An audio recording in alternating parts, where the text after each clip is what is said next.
Starting off at number 10 now, we have the sock puppet. This one comes from Ireland, where many years ago a man owned all the land around a village and rented it out to the poor farmers there for a profit. He was very kind to his own family but brutal to the other villagers. He made a fortune from this cruelty. The villagers hatched a plan to overthrow him one day. One Christmas night he threw a lavish party for his friends while the villagers were starving in the cold. A villager arrived bearing a gift. He said it was a present for the rich man's daughter. The girl opened it to find a sock puppet that the villager had knitted. He asked for some food in return. The rich man gave him a single potato.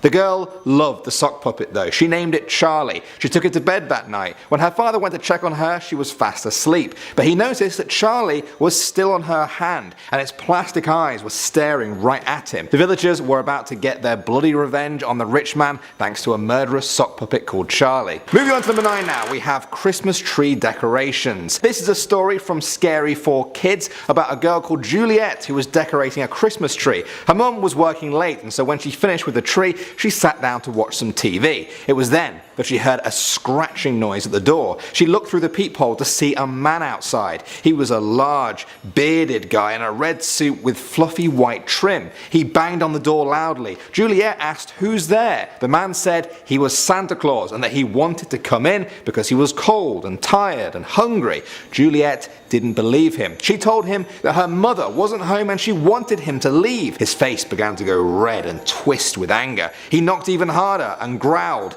"It's Santa Claus, Juliet. Have you laid out some milk and cookies for me, Juliet? You know how much Santa loves his milk and cookies." Honestly, it's a creepy story from start to finish, and it only gets worse for Juliet from there. All I'll say is make sure you don't read it right after you've eaten. Moving on to number 8 now, we have The Figure. This one comes from Arthur H, who shared his story on cagemom.com. He said, "My mother, to whom I was very close, passed away in 1964 when I was 17 years old. I left home that year and moved to Ontario from Nova Scotia. In 1969 I met a girl who I will call Karen, and we got married in March of 1970. In December of 1971 we were expecting our first child. We were living in a small 1.5 bedroom bungalow. There was a fireplace in the living room. My wife and I loved the fireplace and we had it lit every night. It was Christmas Eve 1971 and we had just finished putting the gifts under the tree and a nice fire gave off a beautiful glow. On the tree, one string of lights which was supposed to flash had stopped several days before. It was 5 minutes to midnight when the fireplace suddenly just about went out and a string of lights started to flash and the other lights stopped flashing. My wife and I were sitting on the floor and it had become very chilly in the room. I looked over to my lazy boy chair and a figure was sitting there. My mother with a big beautiful smile on her face. My wife, who had never met my mother, said she could see the same thing. This ghost never spoke but just kept looking at me and my wife and smiling. At 12 midnight the fire in the fireplace started up again and the lights on the tree stopped flashing and the others started flashing again. I looked over in the chair and the ghost was gone. No matter what I did to those Christmas lights, they never flashed again." Moving on at number 7, we have White-Faced Santa. So you're telling me that someone actually let this man out in the mall to take pictures with children like that? No one thought, hey, maybe ease up on the makeup, you look like a scary porcelain doll. The rosy cheeks and nose look anything but jolly. His skin literally looks fake, like he's wearing a mask, but he's not. And you're telling me that kids willingly hopped on his lap and parents were like, yeah, no, he doesn't seem sketchy at all. Excuse me, he looks like a demon from my nightmares. I've never seen a scarier Santa. Moving on to number 6, we have the disease spreader. Back in December of 2006, it was discovered that the local mall Santa in Toledo was actually a carrier for the bacteria that causes meningitis. Turns out that he was spreading this to parents and other visitors. You know how many people the mall Santa sees daily? Hundreds. That means hundreds were exposed to him. Santa himself was an asymptomatic carrier of it.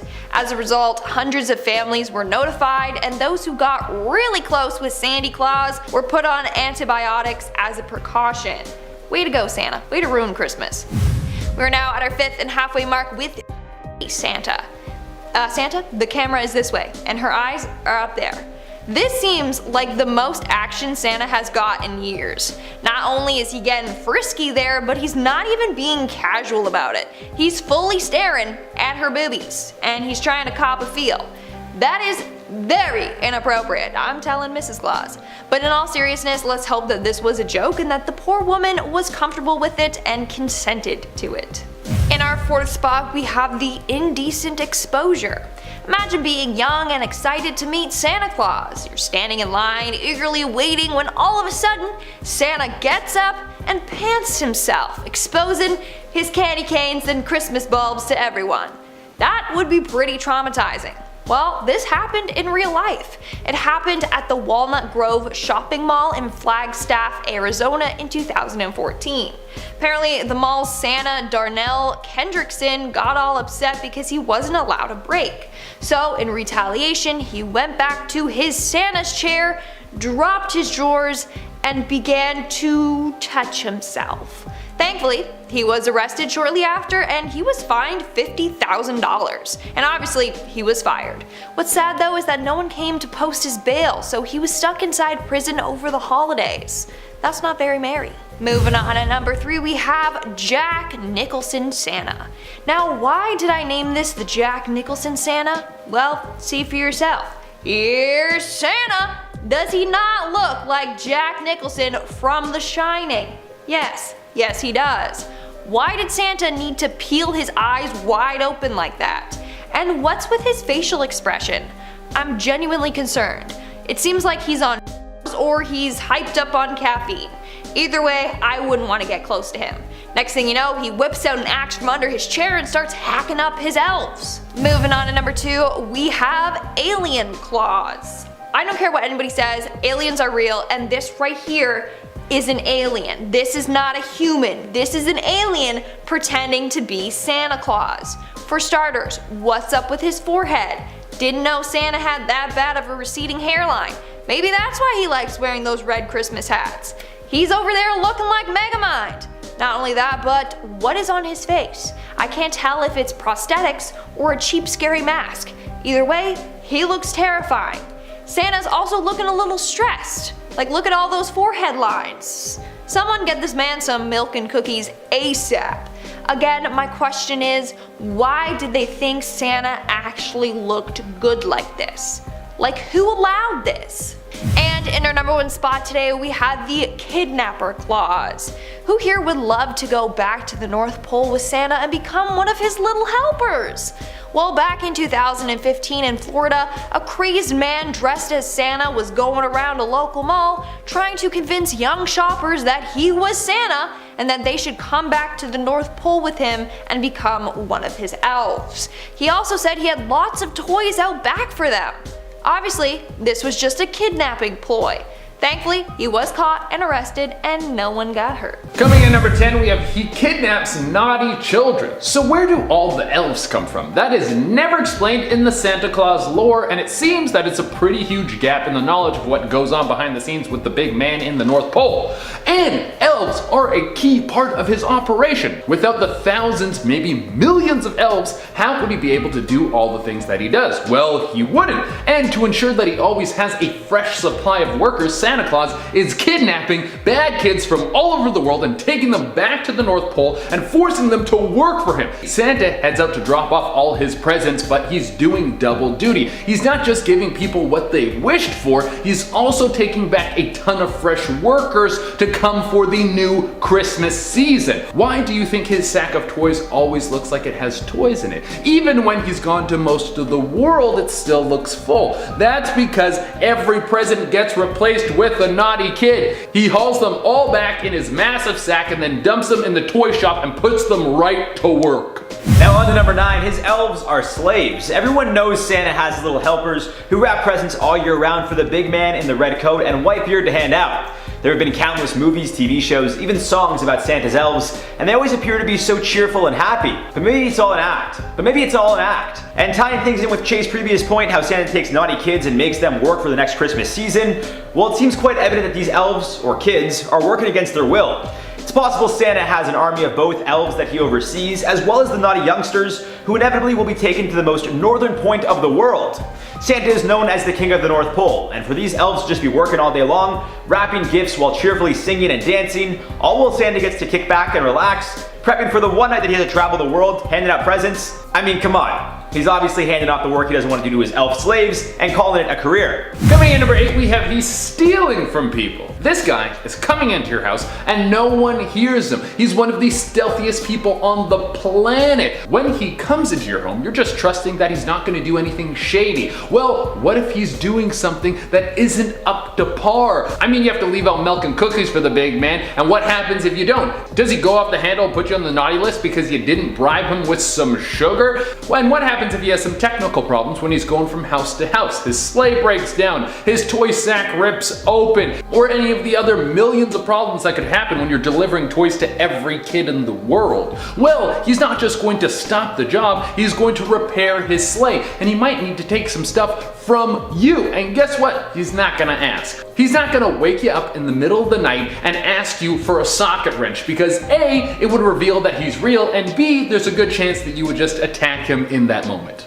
Next up at number 7 now, we have The Boy Who Killed Santa Claus. This one was written by Mark Allen Gunnels. It's about a 7-year-old boy called Henry Childers. He asked his mum to stay up past 10 on Christmas Eve one year, but she warned him that if he didn't go to sleep, Santa wouldn't come that night. He had hoped that Santa would get things right this year. Last year, he asked for an Xbox, but he got a PlayStation instead. His mum told him not to worry, Santa was probably all out of Xboxes, but Henry had not forgotten. Henry had a rage inside of him. He had been plotting all year. He knew he was too little to fight Santa, but he also knew that Santa liked to have milk and cookies. He also knew that food and drink can always be poisoned.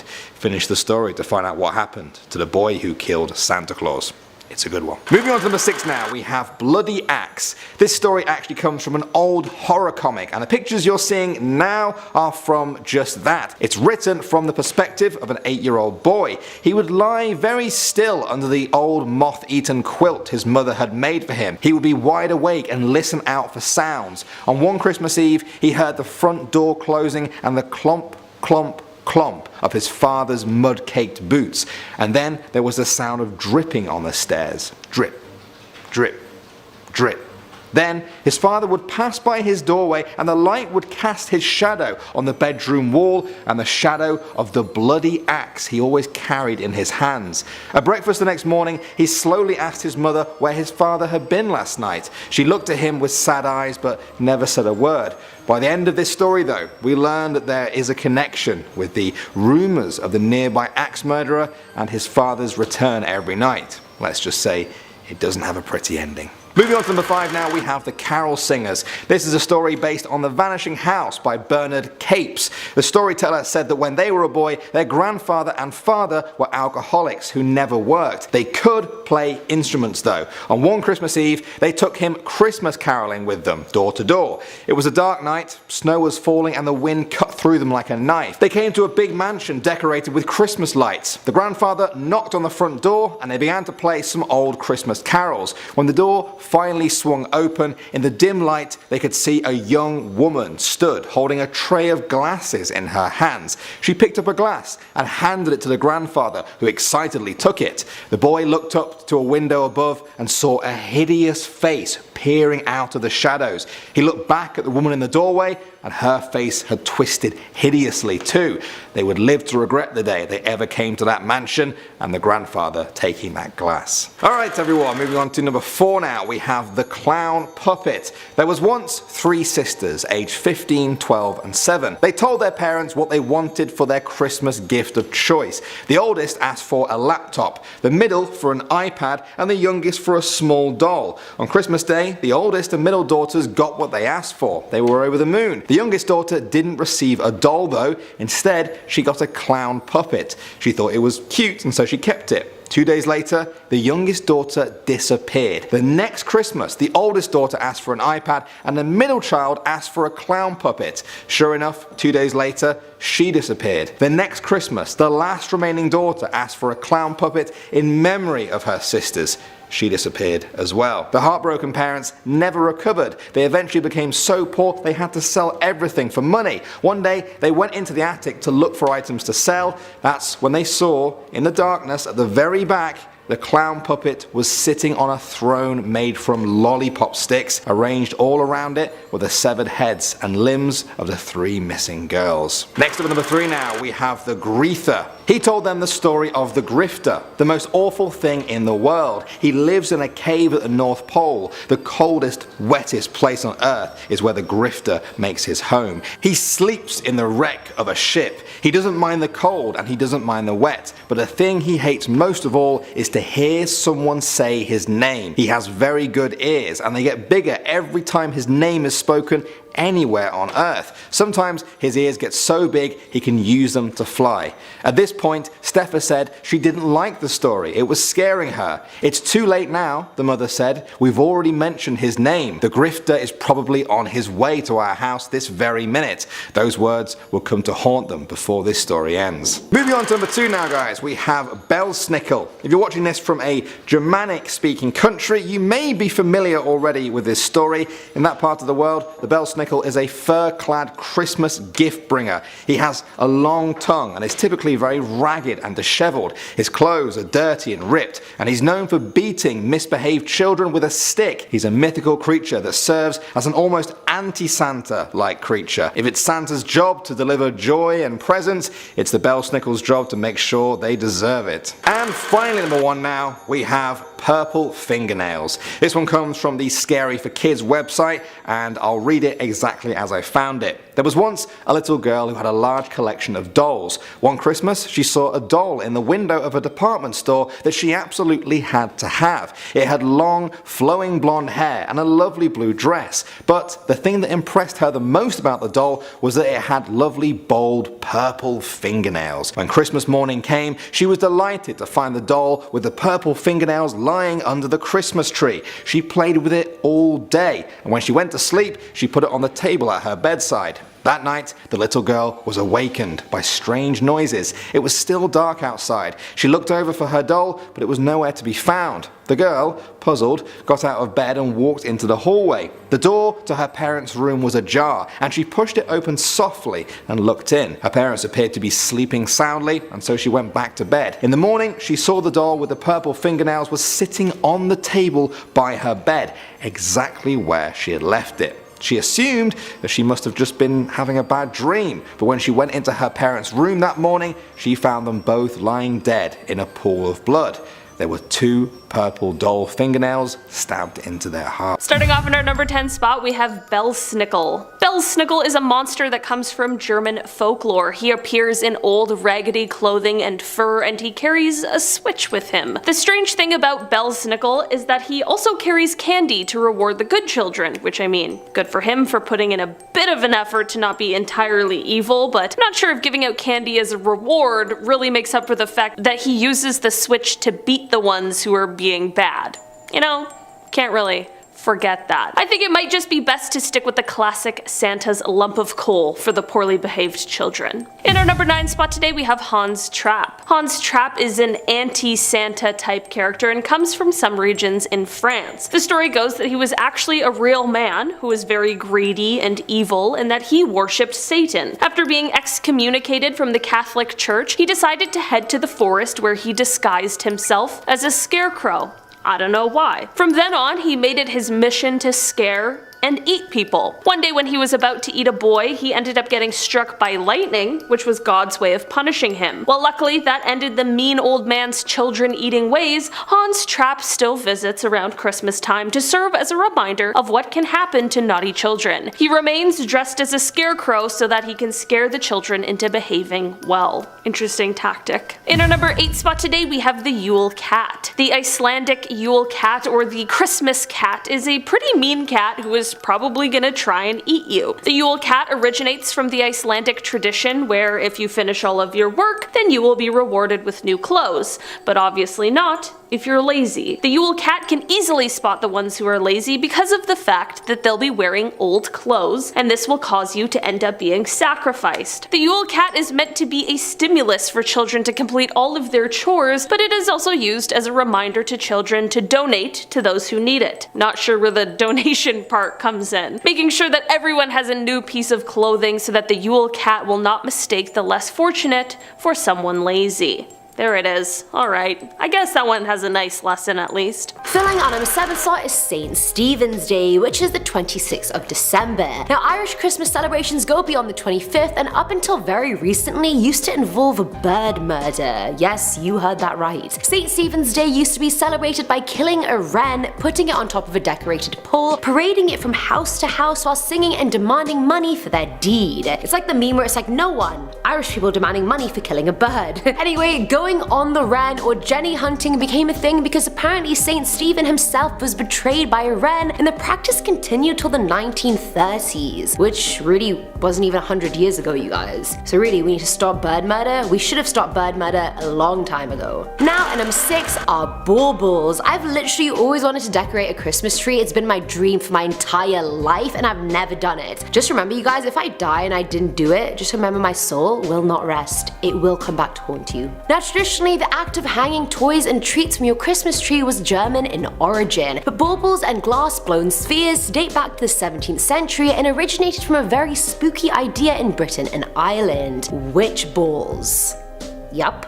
Now, witch balls were these glass spheres that had silver inside them and were believed to shoo away evil spirits. When they were first created, they were put in windows to neutralize the evil eye of any passing witch by reflecting it back at her or confusing her with the pattern. People thought the bright colors of the balls would entice and trap the witch and other dark spirits inside of it. Some people even filled them with holy water for even more protection. Either way, they somehow moved from the window to the tree. I don't know how, but I'm guessing it was because people wanted even more protection during a holiday that was so very holy. I think that's a pretty good guess. Coming in at number 5 are Christmas parties. Now everyone loves those cheeky Christmas parties where there's Secret Santa and a bunch of alcoholic hot chocolate and everyone's just getting fat and drunk. Who wouldn't love that? I love that. Well, firstly, I'm gonna hit you with some facts. Now Christmas wasn't always celebrated on the 25th. The birth of Christ was only confirmed on that date 300 years after the fact. Before that, his birth was marked on at least 3 different dates, one in March, one in Jan, and one in June. It was just all over the place. Coincidentally, December 25th was also the same day of the Roman festival of Saturnalia and the winter solstice. This festival was dedicated to the Roman god Saturn and it involved continuous unrestrained drinking, the role reversals between masters and their slaves, criminals were allowed to run rampant and do whatever they wanted, schools were closed, the rich were encouraged to give presents to the poor so they wouldn't be robbed. Christmas parties are wholesome now, but they started off as proper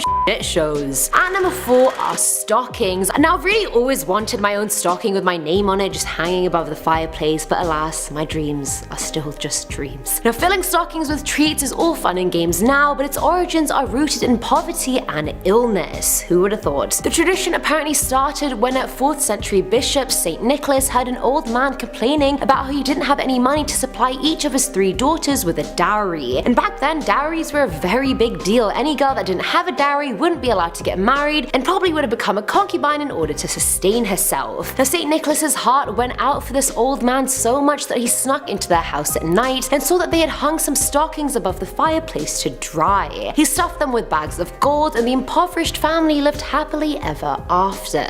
Filling our number 3 slot is mistletoe. Okay, spilling some tea here. I've only ever been kissed once under mistletoe, and that was when I was 12 and it was my first boyfriend. I had butterflies, I'm not gonna lie to you guys. Now typically the mistletoe is a plant you're meant to be kissed under, but back in the day it was seen as a symbol of friendship by the Druids. Druids were meant to be religious leaders, mediators between humans and God. They were types of law keepers. This symbol was not received well by religious leaders in England and so it was banned. Years later, the York Minster Church started holding mistletoe service each winter where criminals could come to the church with their own sprig of mistletoe and be pardoned for their crimes. So before it was a romantic plant, it was a criminal's God-sent herb. Good to know. Now at number 2 is Good King Wenceslas. Now when I first read that title I was like, what is this obscure Christmas carol song that no one's heard of? But then I YouTubed it and I was like, wait, I do know this song. Kinda goes like, when the snow lay round about, deep and crisp and even. Now hopefully you guys recognize the song now based on my lovely a cappella version, and now we're gonna just move swiftly on and pretend I didn't do that. So this song is supposedly about a nice king who helps out a poor peasant during a snowstorm. But the inspiration for the song was a real person who died a horrible death. Now, Wenceslaus I, Duke of Bohemia, was born back in 907 AD.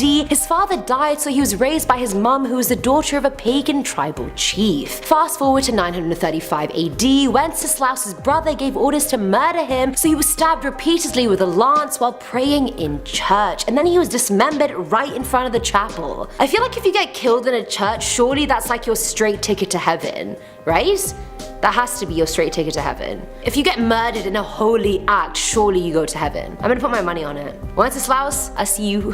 Finally, at number 1 is down the chimney. So hopefully the only person coming down your chimney is Santa Claus, because we really don't have time for any other shady ass to be coming through there. But we have had a lot of shady creeping into the homes of families through chimneys, and it is not okay. European legends tell us of malicious supernatural creatures that used to break into houses via the chimney. In the Middle Ages, it was thought that witches came into houses through chimneys and robbed cribs and the babies inside them. In Greece, the Lycanthropoi goblins were the ones that crawled through the chimney and terrorized families and just stole stuff from them. In conclusion, nothing good has ever come down a chimney other than Santa Claus. Let me just put that out there. Starting off this countdown, we have the Santa. In December 2011 in Berlin, a Santa Claus at the Alexanderplatz Christmas market was going around drugging young women after offering them a shot of alcohol. First off, I don't know about you, but I would not accept a beverage, let alone alcohol, from a dude dressed as Santa Claus. But apparently he convinced one girl to take a shot with him. Thankfully, the girl was with a friend who didn't take the shot. The one that did was left violently vomiting. 8 other women were victims to this as well. Some even passed out completely. So what did we learn today, folks? Do not accept drinks from strangers, even if they're the Easter Bunny or Cupid or Santa Claus. Moving on, at number 9 we have Killer Claus. I'm sorry, but what? Well, I'm sorry, take a look at this mall Santa and tell me this isn't a character from the Purge series. Seriously, isn't this the mask that the characters in the Purge wear? I think so. Also, where are his eyeballs? This dude either has the biggest eyelids ever, or he has no eyelids at all. I really don't know how that kid is smiling, because Santa is looking quite creepy. And honestly, same with that elf in the background. If I pulled up to the mall and saw that thing sitting there, I'd grab my kid and leave so fast. That is not okay. In our 8th spot, we have Santa the Homicide Detective. Bet you didn't know that Santa used to solve murder cases and has the power to bring dead people back to life. This is a legend shared by French families on Christmas. In particular, they would tell their children about the story involving 3 kids that got lost in the woods. While trying to find their way back home, they stumble upon a butcher's house. They knock on the door and ask for help. However, kind of like Jack and Jill, the butcher invites them in and fattens them up. Then when they are sleeping, he chops them up and makes them into a meat dish to then sell. 7 years later, Santa is on the case. Don't know why it took him 7 years, but okay. He ends up showing up at the butcher's house and asks him for some meat. He then confronts him about the missing people, sticks his fingers in a barrel of his meat, and then those 3 kids come back to life. And then they all lived happily ever after. I don't know about you, but that story kind of ruined Christmas for me. Santa needs to stick to the North Pole and helping his elves and Mrs. Claus, not murder victims. Number 7. The Yule Cat. Also known as Jólakötturinn, the Yule Cat is a massive creature that stalks the Icelandic countryside come winter. Though I'm pretty sure it's always winter there. I don't know, it's called Iceland, right? It'd be stupid to call it that if it wasn't covered in ice all the time, right? Anyways, this terrible tabby is the pet of another legend we'll get to, and supposedly has a taste for man flesh. Or at least that's what farmers would tell their workers to get their work done faster. Apparently, the legend goes that if your drip is particularly whack, the Yule Cat will go for you first. So workers that did well got better clothes. Number 6. Gryla. Another Icelandic creature, Gryla is a massive woman dressed as a beggar. She stalks the night, offering to take in anyone who's been naughty under her wing, promising to raise them as her own. This is, of course, a lie, as her favored food is the flesh of fools, a supply which legends claim never runs dry. Gryla is also the owner of the Yule Cat and the mother to the Yule Lads, a cast of 13 who engage in generally harmless numerous games of trickery and mischief. To drive away this deceptive damsel,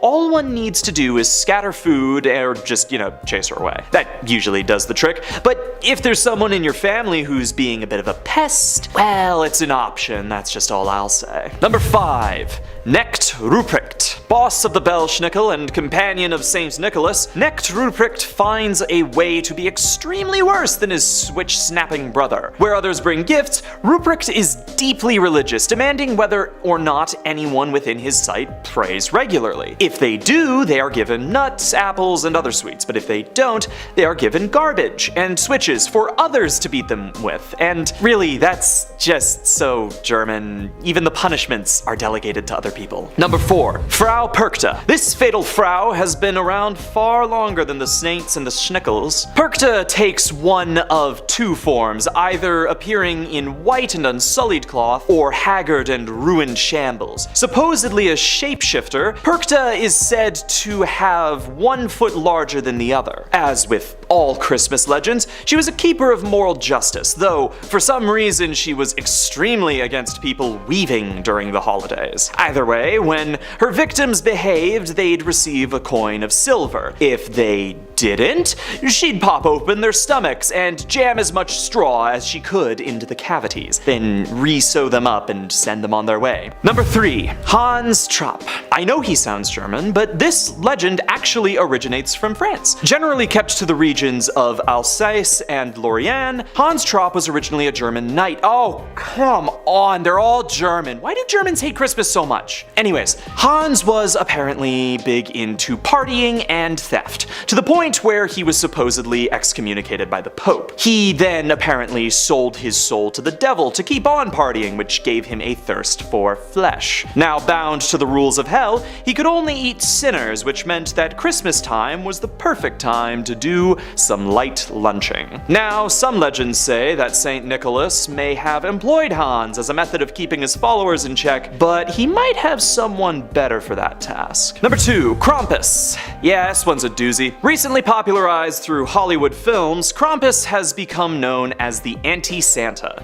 Generally depicted as a demon, Krampus may have been an interpretation of Hans Trapp, though there isn't much linking the two historically speaking. Krampus was well known to accompany St. Nicholas, who would only concern himself with good followers and delegate the job of dealing with the baddies to his devilish companion, who would generally just drag them to hell. How this would happen varies depending on the region, but regardless, the legend's opposition to the generally happy holidays has allowed him to persist in modern media culture with a 2015 horror film made in his name. Number 1. Mari Lwyd. Originating from Wales, the Mari Lwyd is a tradition where a horse's skull is mounted on a pole and a white sheet draped over its head. Puppeted as a character in a series of puppet shows, the custom's origins are difficult to pin, having been practiced long prior to the arrival of Christianity on the British Isles. Now, some suggest that it may have been a fertility god, where others claim that Mari might have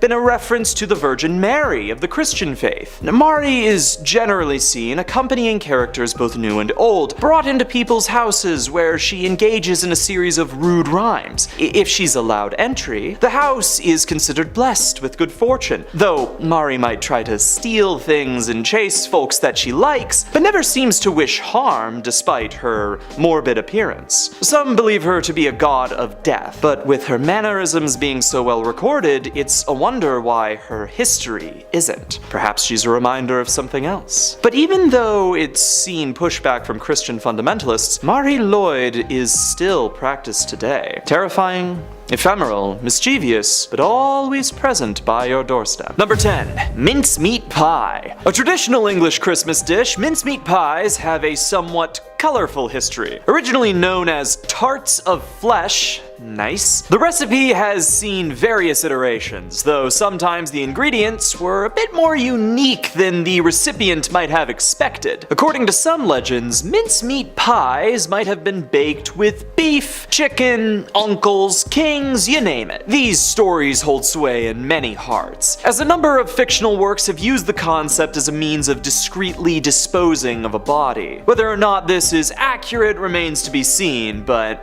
I'll stick to pumpkin pie anyways. Number 9. Kalakantzaros. A creature originating from Greece, they are believed to hide underground, chewing on the trunk of the world tree. But when Christmas rolls around, these beasties climb to the surface to wreak havoc amongst the populace, giving the tree time to heal. There are many ways to combat these beasts, one being to leave a colander on your doorstep. Now see, supposedly these creatures are incapable of counting beyond the number 2. If they ever pronounce the holy word of 3, they'll be forced to take their own life. So when faced with a colander, the Kalakantzaros will be forced to sit and count each hole, stuck until the sun rises and forces them back underground again. Number 8.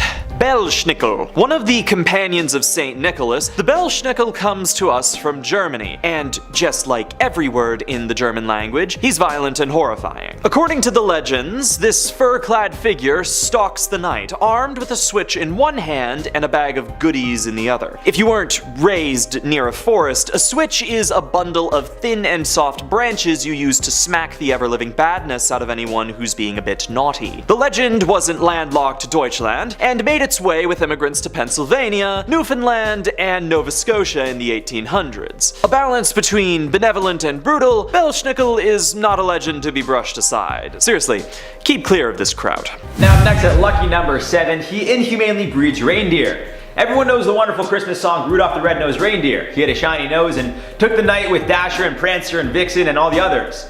But as we know, reindeer aren't immortal. They are, however, incredibly rare to find. So then how did Santa manage to snag 9 of them? Well, I think there's only one real logical answer here, folks. He breeds them for work purposes. And given that everything Santa does is under the radar, it's not like anyone will know how he treats the reindeer. And when it comes to getting things done efficiently, unfortunately, that means things won't always be done in the most humane way. What I'm getting at is Santa is breeding these reindeer inhumanely, and they likely live in very poor conditions. Aside from Santa, no one would ever really know where they live and how they're treated. Given that Santa uses them for literally one night out of the year to travel, I doubt he treats them any better than he treats his slave elves. Odds are Santa asks for cookies and milk because that's the one day out of the year he allows the reindeer to eat. After all, they're gonna need some energy if they're gonna do all that flying around the world. Coming in at number 6, we have There Isn't Enough Christmas Cheer This Year. We all know that Santa needs Christmas cheer to be able to travel around the world. That's like his form of clean energy or something. Well, how do you build Christmas cheer? Well, you need a massive corporation to set up decorations in the center of a major city, and then you guys have to go out and buy things. Just kidding, but you do need people to get together and share some love, usually in the form of caroling or making a bunch of stuff or hanging out with your family or being excited for Christmas. But this year, all of that stuff is basically illegal, depending on where you are in the world. New Zealand is going to be bumping with Christmas cheer because they've kicked COVID right out of the country. But will New Zealand alone be able to create enough Christmas cheer to have Santa go all over the world and give out all his presents? I don't think so, man. There's only 4 million people in that country. That means Santa has to take the year off because we can't get together to spread the love for Christmas. Like, think about if you live far away from your parents. You would normally fly home, but this year you might not be able to get on a flight because flights might be shut down, or you're worried about getting your parents sick, which might be a blessing for some people who don't want to see their families, but for everyone else, we need that cheer so Santa can travel around the world. Halfway through list number 5, we got He's Not Coming this year. 2020 has been a year like no other, so to think that this may be the first year Santa doesn't travel the world to deliver presents isn't such a far-fetched idea. We're still trying to find a way to deal with our current pandemic, and although Santa is technically immune, more on that later, those whose homes he'll be visiting certainly aren't. Now that's not to say that the big man himself would necessarily be the one to transmit the bacteria from house to house, but as we know, it can certainly live on clothing for quite some time. And if Santa is going from house to house all over the world wearing the same red coat and white gloves, well, it's quite possible he spreads the bacteria of either COVID or possibly other illnesses without realizing it. Now, assuming he doesn't want to do that and isn't selfish because, again, he's technically immune, so he has nothing to worry about, it's still possible Santa opts out of delivering presents this year. For a lot of us, the greatest gift we could ask for this Christmas or New Year is a clean bill of health. And one way Santa can ensure he's not responsible for spreading any more illness is if he takes one Christmas off, given the unprecedented circumstances. As much as it may pain him to sit back and relax for one extra day, it may be for the greater good of humanity. So don't be surprised if your tree is looking pretty bare this Christmas. Coming in at number 4, we have Santa and Krampus are the same. We all know that there are two sides to the Santa tale. We got Santa Claus, who goes from house to house and gives you all the goods you've been waiting for. Unless you're naughty, then he just gives you some coal. Sucks to suck. But there's also Krampus, who finds out who the naughty kids are, the ones who got coal, and he eats them alive. Wow, dude, you need to chill out a little bit. But Krampus and Santa are two different people, right? Wrong! Krampus and Santa are one and the same. Some people have the theory that it's like Dr. Jekyll and Mr. Hyde, aka the Hulk and Bruce Banner. So if Santa's traveling around from home to home and he has an encounter with something that's so over the top horrible, something that is so naughty he can't forgive it, then he will transform into Krampus, he will crash into your room and eat you alive. The blood of a child will return him back to his cheery self, and then he's off to deliver presents once again. How do you think Krampus is able to get into your home so easily? Number 3, his blood cures COVID. People will try to harvest his blood. When Dr. Anthony Fauci revealed that Santa Claus was exempt from catching COVID because of his innate immunity, people started getting some crazy ideas. While speaking with USA Today, Fauci noted that Santa would still be spreading holiday cheer on Christmas, but he won't be spreading infections to anyone. And although that is all good and well, unfortunately the news led to some folks on the internet to get some rather, well, gruesome ideas. Given how long this pandemic has gone on and how many lives it's affected, to no surprise, people on the internet, mainly Twitter, started suggesting we harvest Santa's blood, as that could be the cure for COVID we've all been looking for. Yeah, things got dark real quick on this one. So don't be surprised if people start setting traps around their homes, maybe Kevin McAllister style, in hopes of trapping Santa to drain him of that good. Next on the list we have he is in the Illuminati. You can get into any house, you have access to an army of elves, you have wealth beyond anyone's understanding, and you possess magical powers that are potentially more powerful than nuclear weapons. Guess what? You're in the Illuminati. But this has been suggested for a long time, even outside of the magical myth of him. The image of Santa and the tool of Santa has been used to corrupt people for decades. I mean, did you guys know that Santa wasn't even red until Coke made him red? That's right, Coca-Cola transformed the image of one of the biggest marketing tools in the world so it would fit their brand better. They try and make him seem more wholesome, but really he's just something that a massive corporation uses to try and get kids indoctrinated with the idea of consumerism. Before kids are even smart enough to tie their own shoes, they're sitting on the lap of a corporate ad giving him a sales pitch of what they want their parents to buy them that year. Really, it's an ingenious plan by the Illuminati. Also, if you guys are hiring, I'd be down to join. Let me into the Illuminati, please. And in at number 1, Santa profits off Christmas. Nothing in life is free, and although it seems Santa pretty much rules the North Pole, the guy still has to make his money somehow. If you haven't noticed yet, there's a reason why Coca-Cola has all these Christmas commercials featuring Santa Claus, whereas Pepsi doesn't. And that's because Coke owns the rights to Santa. It seems Mr. Claus is the biggest sellout of them all, as he's not only sold his image to a soft drink company, but he also allows people to profit off of his image by selling costumes resembling himself. Every year at Christmas parties, you see a guy dressed up pretending to be Santa Claus, wearing the beard, hat, and red coat. Obviously, they're not the real deal, but Santa has still found a way to make his profits. Even if he is overseeing all these elves and reindeer and holding them against their will, he still needs to house them, feed them occasionally, and keep them alive.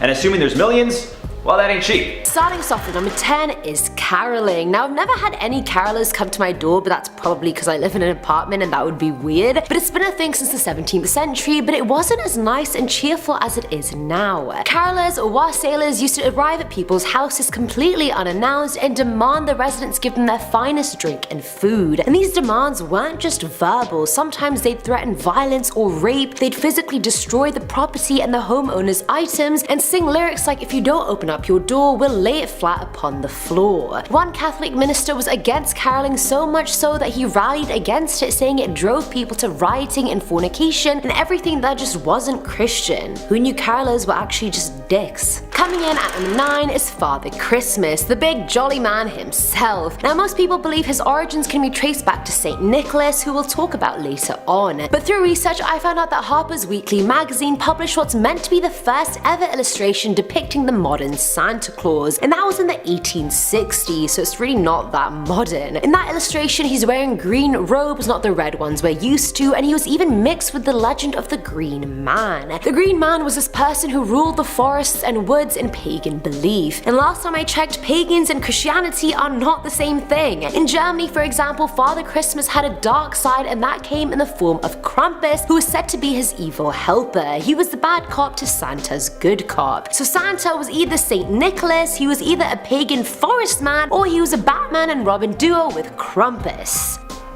Any of which are that good actually, now that we think about it. Santa Claus, you've done me wrong.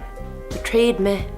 At number 8 we have milk and cookies. Santa Claus is a lucky guy, man. He's getting all these cookies and milk from every house he visits. Honestly, no wonder he has that much energy to just go around the world. But this tradition was actually rooted in everyone being poor during the Great Depression. What a plot twist, I know. Leaving cookies and milk and maybe some carrots for reindeers originated in America during the Great Depression. Since most families were going through major economic hardship, parents tried to teach their kids that it was important to give to others even when they didn't have much to give, and to obviously show gratitude for any present that they did get that year. But 80 years later, everyone's still doing it out of the niceness of their hearts, or maybe they just want to bribe Santa for better presents, but it's not gonna work, my man. That's gonna get you straight on the naughty list, and you're not getting any presents for that. Facts. Straight facts.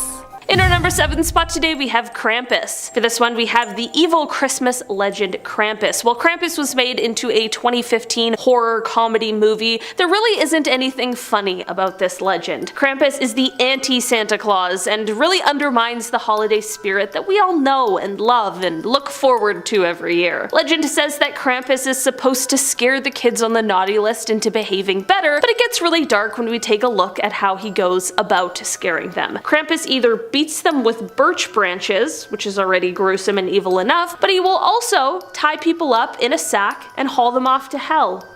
Alright? That's why the sack is so big, full of naughty people. Krampus is mainly a German and Austrian tale, but he is definitely recognized in other countries who have their own versions. I don't know about you, but I'd really rather get a lump of coal under the tree than get kidnapped by Krampus. Alright? I don't think he has mulled wine. In our number 6 spot today we have Grilla. Grilla is an Icelandic ogress who kidnaps, cooks, and eats those who are misbehaving. I don't know why, a lot of people like to eat people on this list. Apparently she has extra special abilities that cause her to be able to sense the bad behavior in nearby towns. It's like a sixth sense. Sixth sense. It's hard to say. She will then kidnap them and bring them back to her home where she cooks them into stew, which is her favorite meal. Of course. She is the mother to all of the Yule lads, and apparently she also has had 3 different husbands and has a total of 72 ogre children. I feel like I'd also probably really hate misbehaving if I had to look after 72 of my own children. Her children are also monsters just like her, and they love to cause trouble. It is said that the Yule cat that we talked about also lives with Grilla, so she's definitely got a full house.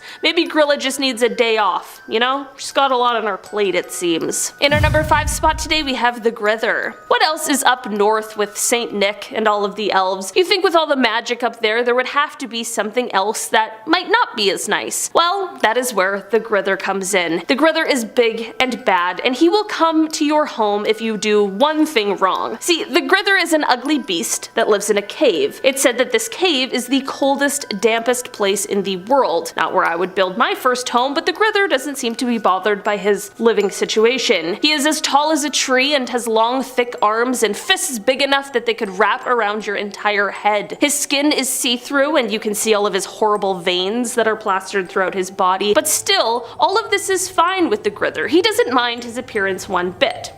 I like his body positivity, but what he doesn't like is his name. The Grither's ears are so big that he can hear all the way around the world. Every time someone says his name, he hears them and his ears grow bigger. If you say his name, which I guess I'm screwed, he will use his big ears to fly to your home. He'll wrap his hands around your head and Grither you, which is popping your head like a tomato. So, telling that story is a great way to make sure that your kids sleep tight on Christmas Eve, especially because you have to say the name Grither like 13 times just to finish the story, so it's not looking good for us. In our number 4 spot today we have Silent Nightmare. This story is a cautionary tale to those who stay up waiting for Santa on Christmas Eve instead of soundly sleeping like they're supposed to be. This story says that staying awake is behavior that can land you on the naughty list. Of course, it's every person's nightmare to end up on the naughty list because who wants a lump of coal waiting for them under the Christmas tree on Christmas morning? Alright, you can tell I'm traumatized by the lump of coal. I don't like it, I don't want it. Well, the story goes that if you stay up waiting for for Santa, you are about to meet a fate potentially worse than just a lump of coal. Since Santa knows everything, like when you're sleeping or awake or if you've been good or bad, he'll definitely know if you're trying to sneak a peek of him delivering gifts. Apparently, if you stay awake on Christmas Eve, Santa will throw you in his gift sack and take you all the way back to the North Pole, where he then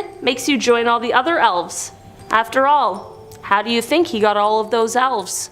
Alright, they don't just appear, they don't just grow on trees, it's gotta get them somewhere. In our number 3 spot today, we have the surprise gone wrong. There's an urban legend about a father who tried to surprise his family by dressing up as Santa Claus, but sadly, it went horribly wrong. It started when the father claimed that he was going to be out of town for Christmas for work, which was a ploy to ensure that nobody suspected a thing. Unfortunately, however, his plan quickly went awry and things turned deadly. The man, as he dressed up as Santa, tried to climb down the chimney, really play the part. But this is when he got stuck. Sadly, the story goes that he was stuck there for so long without anyone finding him that he ran out of air, being trapped here, and passed away. Once the family went to light a fire in the fireplace and could smell a strange smell, they finally realized the horror of what had happened. Alright, it's a dark Christmas urban legend. Thankfully, just a legend as far as we can tell, but still, don't go in any chimneys, just to be safe. The good old sneak 'em under the tree will do just fine, I think. In our number 2 spot today, we have Santa's true identity. There's quite a famous urban legend out there that suggests that good old Santa Claus is actually just Satan in disguise. I know, right? He sure had me fooled. The idea behind this one was created when someone started drawing some parallels between the two. I mean, both have a thing for red, they can fly, and I mean, Satan, Santa, that's a typo that anyone could make. Despite these convenient coincidences, don't get too skeptical of old Saint Nick. Turns out that Santa Claus is actually derived from Sinterklaas, which is the Dutch word for Saint Nicholas. Not actually anything to do with Satan or the devil. It's a good story if you're trying to freak someone out though. In our number 1 spot today, we have Frau Perchta. This legend comes from Germany and Austria, and the legend of Frau Perchta is a terrifying one. Also known as the belly slitter, this evil Christmas creature takes the lives of her targets by opening up their stomachs and stuffing them with straw and stones. She also likes to eat people, just to top it all off. You might be wondering who her victims are, and those would be people with dirty homes, those who worked during the 12 days of Christmas, or, of course, the worst, those with bad behavior. That's awful enough to land them on the naughty list, but it is said that her absolute least favorite kind of person is someone who is lazy. Alright? All in all, it's safe to say you better not get on Frau Perchta's bad side, or else instead of delicious food, you'll find your belly full of straw and stones. Or worse, you'll find yourself inside of the belly of the beast herself.